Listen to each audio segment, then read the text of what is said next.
విశ్వాసం మంది ఎవరు బలహీనలై ఉంటారంటే ప్రభువు చేసిన కార్యాలను మర్చిపోయిన వాళ్ళు. స్తోత్రం చెప్పు గట్టిగా. విశ్వాసం మంది ఎవరు వృద్ధి పొందుతారంటే దేవుని కార్యాలను తరచుగా ధ్యానించుకొని గుర్తుపెట్టుకొని ఇంకా కార్యాలకు పూనుకు. మర్చిపోయినోడు గుడారంలో కూర్చుంటాడు అంతే. మన విశ్వాసాన్ని వృద్ధి పొందించాలని దేవునికి ఉంటుంది. అయితే ఆయన నీ ముందు పెద్ద సమస్యను తీసుకొచ్చినప్పుడు ఆయన అంటాడు, గతములో నీకెట్టి కార్యములు జరిగినవో ఎరుగవా, వాటి నుంచి కాపాడిన నేను దీని నుంచి కూడా మరి నిశ్చయంగా కాపాడగలనని నమ్ము చూస్తాం. గతంలో అనేకమైన రోగాల్లో బాధపడ్డావు. నేను స్వస్థపరిస్తే బతుకున్నావా, లేకపోతే స్వస్థపరచకుండా బతుకున్నావా? ఎన్నిసార్లు అడిగావు నువ్వు నన్ను బాగు చేయమని? ఎన్నిసార్లు అడిగావు? అన్నిసార్లు స్వస్థపరిస్తే వచ్చాయి కదా. చాలాసార్లు అనుకున్నావు ఇక ఇది ఆఖరాటని. ఆయన నేను దాటించుకురాలా, బతికిచ్చాగా.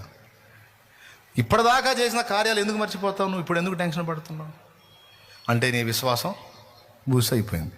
ఎందుకు? నా కార్యములు నీ జ్ఞాపకంలో లేవు. కానీ అబ్రహాము గుర్తున్నాయి, దావీదు గుర్తున్నాయి, సౌలు గుర్తులేవు. గుర్తులేనాడు గుడారంలో కూర్చున్నాడు, గుర్తున్నోడేమో యుద్ధరంగంలోకి పోయాడు. అది తేడా. ఎవరి విశ్వాసం వృద్ధి పొందిద్ది? ఒక్కొక్క కార్యాన్ని మననం చేసుకుంటూ. కొంతమంది తెలివిగలలో డైరీ రాసుకుంటారు. మళ్ళీ మధ్యలో ఆ డైరీ ఓపెన్ చేసి చూసుకుంటారు. ఇన్ని కార్యాలు చేశావు యేసయ్యా, ఇన్ని చేసినాడు ఇది చెయ్యవా? ఎంతమందికి అర్థమైందండి? ఎట్లా నేర్పుతాడు విశ్వాసం? క్రమక్రమంగా. ఇప్పుడు అబ్రహాం ధైర్యం ఏం తెలుసా? అసలు పిల్లలు పుట్టడానికి ఛాన్సే లేని నా భార్యకి ఈ కొడుకును పుట్టించిన దేవుడు వాడిని ఒకవేళ వాడు చచ్చిపోతే తిరిగి బతికించలేడా?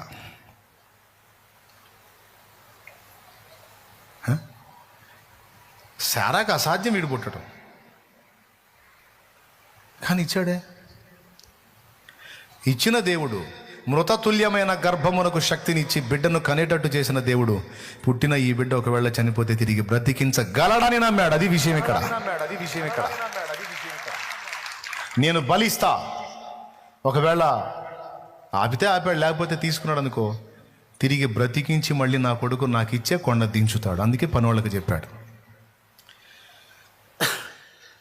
ఎందుకు తెలుసా? రే, నేను నమ్మినోడిని నేను ఎరుగుదును, ఆయన ఏందో నాకు తెలుసురా. అందుకే మీకెందుకు చెప్పాలి?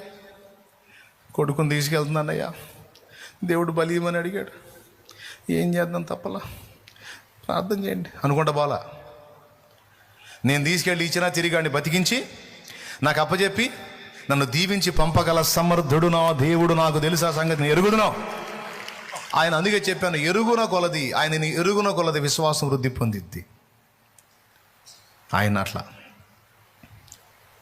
అంత బలమైనటువంటి విశ్వాసం అబ్రహాం పొందడానికి వరుసగా జరిగిన కార్యాల జ్ఞాపకాలు అబ్రహాముని ప్రోత్సహించాయి. దేవుడే అబ్రహాముకు విశ్వాసాన్ని నేర్పాడు, వృద్ధి పొందించాడు. ఈరోజు ఇప్పటికే కొన్ని కార్యాలు చూశారు మీరు. కొంతమంది ఇంకా చూడలేదనుకోండి, ఇక చూస్తారు. ఆమేన్. ఇదన్నా నమ్ముతారా? ఏమో,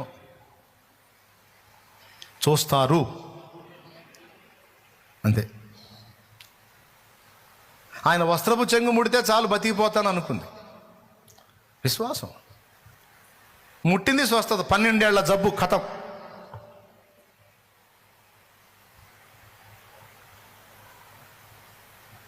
అన్ని వైద్యాలు అయిపోయినాయి. యేసయ్య ఏమన్నాడు? నా శక్తి నిన్ను స్వస్థపరిచింది అన్నాడా? నీ విశ్వాసం నిన్ను స్వస్థపరిచింది అన్నాడా? అంత విశ్వాసం ఆమెకి ఎట్టొచ్చింది? ఎందరో రోగుల్ని స్వస్థపరిచిన ఉదంతం చెవులో విన్నది. ఓకే, ఫస్ట్ వినుట ద్వారా కొంత విశ్వాసం ఏర్పడితే, వినుట ద్వారా ఏర్పడిన విశ్వాసం క్రియలో చూసినప్పుడు ఇంకా వృద్ధి పొందిద్ది. అలా ఫస్ట్ వినికిడి ద్వారా నీలో విశ్వాసాన్ని పుట్టించి కార్యాలు చేసి దాన్ని నీలో అభివృద్ధి పరిచేవాడు నా యేసు.